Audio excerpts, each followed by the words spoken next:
Welcome back, everyone. Great to have you here today on our first Cabral HouseCall of the weekend, where I look forward to answering our community's questions each and every weekend, whether you're writing in or whether you're simply listening for those answers so that you could one day share them with someone in need. I appreciate you. I appreciate the support, of course, of this show. And of course, if you have your own question, you're welcome to ask it every single day just at cabralsupportgroup.com. That's our free Facebook group. Even if you don't like Facebook, even if you don't want to be on Facebook, you can simply use it to ask questions there and participate in the global health community. It's still the easiest place to get. Right now, 11,000 people, all like-minded people, completely for free together to really on this shared mission of simply trying to be better every day. Not perfect, but simply be better every day. So I do invite you to join us over at cabralsupportgroup.com. And I would also say that if you don't mind waiting the 6 weeks that it takes to get your question answered live on these weekend house calls, you can submit it at stephencabral.com/ask Cabral. And of course, this is a completely free service as well. I just ask that if you're able to leave a review on iTunes or any of your other media players or on YouTube, if you haven't already, I would love you to subscribe. And of course, I would love you to leave a review. Certainly helps me to rise up in those rankings and to be able to reach more people. All right. Let's get started. So again, we answer our community's questions here every single weekend if you're new to the show. And they are all things wellness, weight loss, anti-aging, health coaching, everything in between. All right, today's first question is from Lynn. Lynn is asking, if I'm a Vata, should I limit my raw food, for instance, salads, my favorite food, and eat mostly cooked foods? All right, it's a great question. So I'll tell you what we actually did when I was in world-renowned Ayurvedic clinics as an intern. I was studying under many brilliant Ayurvedic doctors, and to say brilliant is an understatement, since I was at some very high-end clinics and I was at some very poor clinics as well, and they're both equally fantastic. So, but at the high-end clinics, they got their pick of every Ayurvedic doctor because every Ayurvedic doctor wanted to work at these beautiful clinics. And so they always picked, no matter what, they picked the top 2 graduating people in each class, and that's who they brought on every year. So I learned from many brilliant people. Here's what we did. If you are a Vata, you're going to eat a little bit more warm foods, cooked foods during the colder winter months. However, if your body is balanced, there's nothing wrong with eating salads during the later spring, summer, and early fall. There really isn't. Now, if you're really balanced and your body's healthy, honestly, you can eat salads and some raw veggies if you want, even as a Vata. You really can. You're just going to add something that's going to balance that airiness, that lightness, that difficult to digest. So what might you have with it? Well, you might add some daily digestive enzymes, or you might simply add some hot ginger tea, which helps to balance Vata. So there are always things that you can do in order to balance your dosha. And again, like every Eastern-based practice does this without them even knowing it. Like if you go to traditional Chinese medicine, of course, knew this. But if you even go over to Thailand or a lot of countries and say you're eating some fish or raw fish, you're always balancing that with some hot chili or some wasabi or something like that, which balances the cold and the dampness of fish with some warm and spice. So all you need to do to stay balanced is to add some of the opposite. And again, this is if you're already balanced to do this. So for example, people ask me all the time, should I do smoothies because I'm a Vata or an ectomorph? Should I do smoothies during the winter because it's cold? I do smoothies all year round because I believe it's the number one thing you can really do for your health, because it's micronized. So you take all the good nutrition, brightly colored fruits and veggies, throw them in a blender with some of the daily nutritional support powder. You get everything you need. It's super easy to digest. And if you're a Vata, well, all you need to do is just wait 20 minutes like I do to start drinking your smoothie. And now it's closer to room temperature. But the other thing as well is you can just throw in a thumb of ginger or a little bit of cayenne or a little bit of heat to balance the coldness. So these are all things, again, that you can do. Like there is no one, you need to follow it the most, which is what we did in the clinics when someone's imbalanced, for sure. You need to do that. And that makes sense. But again, when you're healthy and balanced, you get to get away with a little bit more. So hopefully that's helpful. Same with food combining, by the way. I'm not going to go down the rabbit hole on food combining right now, but when you're healthy and your digestive system's strong, you can get away with a lot more. That's all. All right. Simon is up next. Hi, Dr. Cabral. I have a question on internal air quality. The floor of my office building is about to be refurbished, including carpets, paint, and furniture. Being a multi-story office building without operable windows, I was already concerned about the indoor air quality. However, this will no doubt make things much worse. Apart from spending a little time spending as little time indoors as possible, is there anything else I can do to minimize the health impacts, such as supplements or practices? Many thanks. Okay.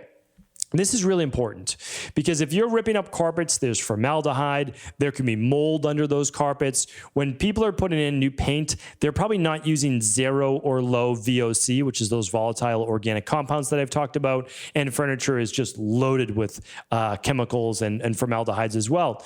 So one thing you can ask is, can you work virtually while all of this work is being done? You're worried about all the chemicals and everything being ripped up and dust in the air and mold in the air, etc. So you can always make that request and you can have that documented. And if they say no, okay, they said no. What you can do though is many of these companies actually have their own small area air filters. So for example, if you go to stephencabral.com/resources, you'll find the air filters that I recommend. I love the Air Doctor and I love the IQ Air. There are other companies, but those are the ones that I like and that I feel very confident in promoting because I use them in my own home and I know that they work. So each one of those companies, well, actually the IQ Air makes a smaller one for personal space, but the Air Doctor, I know there's a cost to it. There's no doubt about it. But the Air Doctor is going to last just like an IQ Air, 10 years? It's going to last a long time. You just got to change those air filters. So you just bring one over to your desk, literally keep it, let's say 3 to 4 feet away from you just because of normal EMFs. And that will help filter all the micron particles in the air. So that's one of the best things that you can do. And then it depends what you would be exposed to. So of course, there's a mold protocol. But if you don't need to do protocols, you don't need to do protocols. So keep going with your daily foundation protocol, level 2 or level 3. Keep up with your immunity protocol. And then you can certainly do a functional medicine detox every 12 weeks. Hopefully that helps, Simon. Sarah's up next. Dear Dr. Cabral, after my stool test showed bacterial overgrowth, I am on week 3 of the CBO protocol with the citrocidal drops. I'm starting to have heartburn for the first time. I never had this before. My main symptoms before were severe bloating and gas, but not heartburn. Now for the last 2 weeks, I've had this reflux either before a meal or after. I've been following the CBO protocol diet strictly with the enzymes. Can you help me understand why this new symptom has developed? Is it normal for this to happen on the CBO? Is it die-off or is it related to stomach acid? Will it get better after more weeks or do you recommend I do anything specific to address it? Thanks for all your help. Okay, Sarah. So without me kind of doing a full intake with you, it's a bit of a challenge, but I'm going to address as much as I can. So you asked your question on March 10th. So this podcast is being released on April 17th. So about 5 weeks later. So I hope you're doing well. And really the best thing to do, of course, when this pops up is to ask your health coach. So I'm sure you did the lab with Ecolife and that stool test comes with a health coaching call, of course. So I would reach out and I would do a follow-up, of course, with your health coach because they're going to have your whole intake and they know who you are. But I'm happy to help, and I know that this will help someone else in the future. So whenever you complete a new protocol and a new diet plan, you need to figure out, is it the nutritional supplements you're using or the new foods you might be eating? And that's what we need to decide. So what I recommend is I always would recommend keeping a food journal, and you would say to yourself, okay, I have acid reflux before a meal or after it. Well, which meals is it happening? Does it ever happen with a smoothie in the morning? And if the answer is no, well, it's probably not the supplements because you take them on an empty stomach and with breakfast, and you have your smoothie at breakfast. Now, if it's happening after a whole food meal, well, that's a little bit more interesting because now it could be new foods that you might be eating. For example, what if you started to include beans, or what if you started to include I don't know, coconut oil or something. So you have to look at what changed. That's the variable. And I actually talked about this on Monday's podcast. So if you go back and you listen to episode 1893, I talk about how we're always able to help people like yourself because all it is about variables, meaning like everybody can get well and succeed. It's just about learning and understanding the variables. So, and then also it could be the herbs and the supplements. Maybe the herbs and the supplements like an oregano is giving you heartburn. Well, the nice thing is with our CBO protocol, all of the nutritional supplements, obviously built upon science, oregano oil and clove and all these great things, thyme and powder arco, they switch every 4 weeks, which means that you're using a new supplement on purpose. We rotate them every 4 weeks to make sure we get everything that's there. So that's that. That's the good news is those will rotate out after 4 weeks. So if it was the herb, it's going to be gone for the next month as well. So hopefully that's it. Now, what about, again, I'm releasing my gut rebalancing health results accelerator at stephencabral.com/courses. You can definitely check that out. That's has everything from stomach acid and GERD and H. pylori and parasites and candida. And like there's like 15 different gut-based issues that we resolve within that. And that's there. But let's just say, having some stomach issues, what you may want to try, especially for some stomach acid issues, would be using low histamines for sure in your diet, but also a product called Healthy Belly. And that's automatically in month 3 of your protocol, but there's nothing wrong with using an extra bottle. And so you can simply take that upon waking, and you can take that before bed as well, or you can even take it before a meal. 20 minutes to 30 minutes before. And what it does, it contains deglycerinated licorice root, DGL, plus marshmallow root, which is fun to say, plus aloe vera. So all of those are great for coating the stomach as well. So hopefully that was helpful. Bob's up next. Bob says, "Hey, Dr. Brawl, I have been listening to your podcast to you for about a year and really enjoy the information that you've been given. I look forward to listening each day and appreciate your passion to help us bring the truth and the best for us and our families. I live in Vietnam currently and I'm American working as an expat. I want to find someone over here I can work with. I have looked up functional medicine doctors and Ayurvedic doctors and doctors of naturopathy, but I still get a little confused on the difference, which one is best to work with. I don't have any big issues that I'm aware of, and my overall health is okay, but I need to lose a little weight. My goal is to improve my health and live longer and be able to live life to the fullest with plenty of energy and it says loof. It should be look and feel great. Based on listening to you, would you recommend starting with some tests and agree, but what type of doctor should I be reaching out to and help my goals? All right, so happy to help with it, Bob.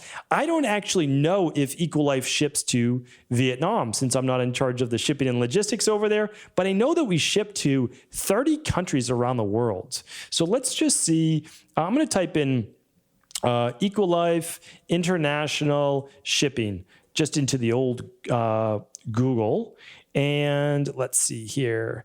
Oh, look at that. Well, it pops up. That's fantastic. Let's look for Vietnam. It's there. All right, Bob, you're in luck. So, the easiest, let me explain first. So, a functional medicine doctor is not specific. It could be a medical doctor, meaning an MD. It could be a naturopathic doctor. It could be a chiropractor. So anyone that learned functional medicine, and functional medicine is a little bit of a gray area as well, is like, did they actually learn about lab testing or are they just still using blood work? So functional medicine is a difficult one to tease out. You really have to understand the person's background, MD, ND, chiro, DO, etc. Ayurvedic doctors are going to specialize in just Ayurveda, which is great, by the way, nutrition and lifestyle, etc. So, we love Ayurvedic doctors. And then doctors of naturopathy are, I would say, like true functional medicine doctors. They're not just going to do blood work. They're also going to do urine-based tests, saliva-based tests for hormones, etc. So they're all great. A naturopathic doctor doesn't have knowledge of Ayurvedic medicine unless they studied that. Functional medicine doctors don't have knowledge of naturopathy or Ayurveda unless they studied that. So, Bob, what I recommend is actually working with an integrative health practitioner, because then you get someone who's trained in naturopathy, Ayurveda, TCM, and herbology, bioregulatory medicine, Eastern-based philosophy, functional medicine, lab testing. So, what I would do is all of the labs come directly with a consultation. So, if you go to equa.life/labs, you can select the labs that you want to learn the most about for your body. And I recommend the big 5 for everyone, no doubt about it. And if you're looking for a less expensive option than the big 5, then try out the starter kit. That's going to give you all your vitamin levels, all your mineral levels, digestion, mitochondria, detox, heavy metals, and so much more. And then that will come with a coaching call. You just do it virtually. You do it over the power of the internet. So that's all. You're going to use our app, which is the Equal Life Health coaching app, and you'll get a review with one of our coaches and a protocol built just for you. And then, of course, we can ship any protocols or anything that you need. So that's what I recommend, Bob. If not, again, you can also go to integrativehealthpractitioner.org, go to the practitioner page, and you can even see if we have someone in Vietnam, which we very well may, because there are somewhere around 3,000 certified integrative health practitioners, although you're going to want to look for a level 2, and the level 2 are the ones trained in functional medicine lab testing. All right, great question, though. Afra is up next. Hi, Dr. Cabral. Listen to you regularly and hear you all the time say there is no pressure to use the Equal Life brands. But if you don't, where should we be looking out or making sure that we purchase something that it's a little bit jumbled? Make sure it has plenty of something else in the brand. Do you have this information relating to this all in one place that I can use as a reference when deciding to purchase, as I live overseas and hard to get in the country? I want to check locally, but ensure it's doing a good job. I do understand that your products are better, and as I make trips to the US, I can try to stock up as well. Oh, yeah, that's fair. Happy to answer this question. I've actually answered it on previous podcasts, but I'm definitely happy to answer it again. So I talk about this inside of the IHP health certificate curriculum. Talk about this on my podcast, is that over at Equal Life, which used to be Equilibrium Nutrition, now it's just a much larger global brand and also based on teaching as well. So it's the whole lifestyle, right? Living the equilibrium lifestyle, achieving equal life. That's what we're all about, creating balance in our lives.